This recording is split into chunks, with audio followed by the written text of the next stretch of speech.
Want to be a movie director, first of all, write, and if you don't feel that's your strong suit, meet somebody whose strong suit is storytelling and writing and form a little limited partnership because it's the stories. They're going to get an audience to pay attention to you, not the shots. 여러분들 안녕하세요. 나의 첫 시나리오 쓰기 두 번째 시간 시작하도록 하겠습니다. 저는 영상 미디어 교육가 박명호라고 합니다.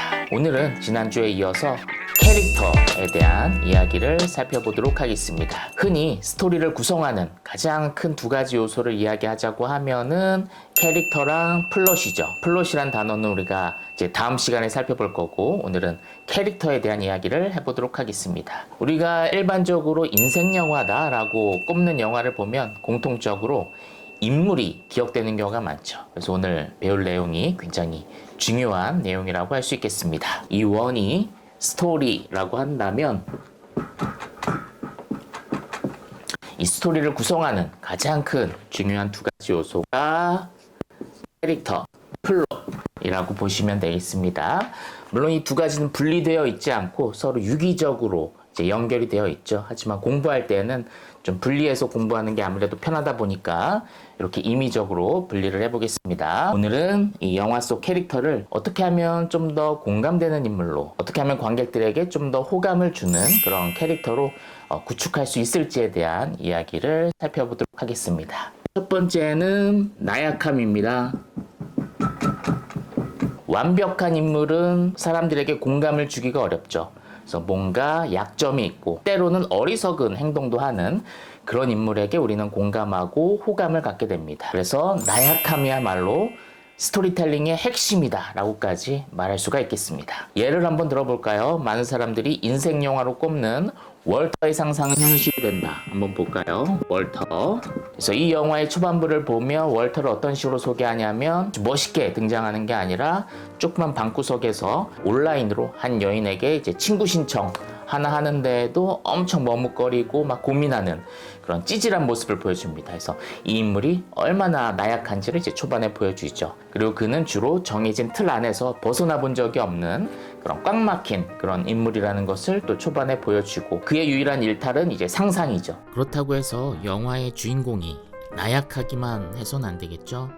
나약함과 함께 주인공에게 강렬한 열망이 있을 때 영화의 주인공다워지고 관객들도 그 주인공을 함께 응원하게 되는 것입니다.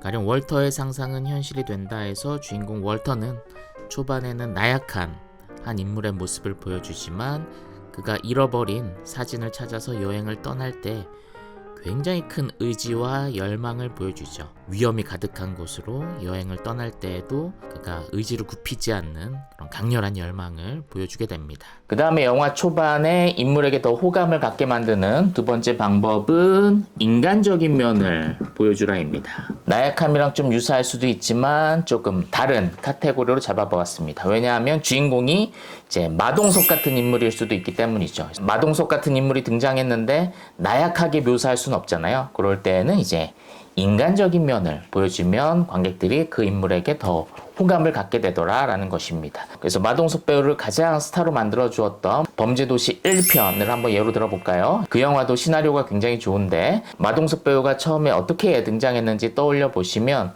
이제 막 칼을 들고 설치는 그 나쁜 놈, 범죄자를 이제 마주하게 되죠. 바로 때려서 제압하는 게 아니라 봉투 하나를 꺼냅니다. 그 칼 집어넣으라고 이제 범죄자한테 얘기하는 장면이 있어요. 여기다가 그리고 제가 굉장히 좋아하는 영화 데이빗 핀처 감독의 세븐 예로 들어보겠습니다. 그래서 이 영화를 보면 두 명의 형사가 나오는데 그 중에서 이제 나이든 형사, 이제 모건 프리먼이 연기했던 서머셋 형사가 이제 범죄 현장에 처음 등장했을 때의 대사가 굉장히 중요합니다. 그래서 살인 사건이 일어난 범죄 현장에 이 서머셋 형사가 가게 되는데 처음에 그가 꺼낸 말이 뭘까요? 그가 뭐라고 얘기하냐면 주변 형사들에게 아이들은 봤나? 라고 이야기를 합니다. 굉장히 생뚱맞은 이야기인 것 같지만 이 인물의 인간적인 면을 보여주는 대사입니다. 아이들만큼은 이 참혹한 범죄 현장을 보기를 원치 않는 것이죠. 그가 어떤 캐릭터인지를 설명해주는 굉장히 좋은 대사라고 볼 수가 있겠습니다. 그 다음에 세 번째 방법은 save the cat입니다. 이거는 좀 낯설죠? save the cat. 뜻은 뭐냐면 고양이를 구하라 라는 뜻이죠. 사실은 시나리오 작법서 중에서도 이 save the cat 이라고 하는 작법서가 있어요. 이게 무슨 말이냐면 영화의 초반에 주인공이 고양이를 구하는 장면을 살짝 집어넣으면 또 화려하게 등장하는 것보다 이 캐릭터의 호감도를 상승시키는데 이제 더 도움이 된다는 말이에요. 이 책에서도 그걸 조언하고 있습니다. 물론 꼭 고양이일 필요는 없습니다. 강아지일 수도 있고 어린 아이일 수도 있고 나보다 약한 존재를 이제 돕는 장면을 초반에 넣으면 이 인물의 호감도가 상승한다라는 의미입니다. 그래서 이게 무슨 말인가 싶지만 실제로 많은 영화나 드라마를 보시면 이미 적용한 것을 볼 수가 있어요. 그래서 제가 볼 때는 많은 작가나 감독들이 이 책을 읽은 것 같아요. 가령 고레다 히로카즈 감독의 어느 가족 같은 영화를 보면은 초반에는 이 인물들이 마트의 물건을 도둑질하는 장면을 보여주죠. 근데 그렇게 되면은 관객들이 이 인물들에게 호감을 갖지 못하죠. 그래서 그 다음에 어떤 모습을 보여주냐면 이제 아빠와 아들이 마트를 털고 오는 길에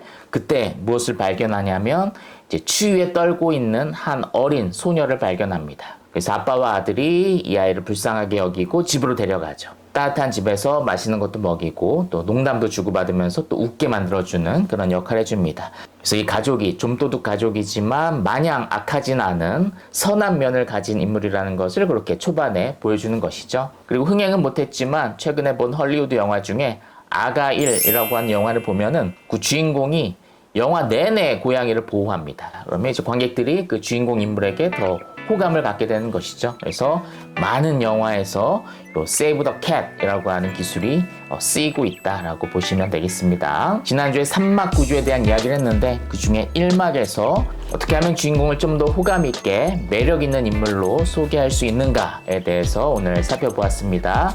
여러분들의 이야기를 창조할 때 한번 적용해 보시면 좋겠습니다.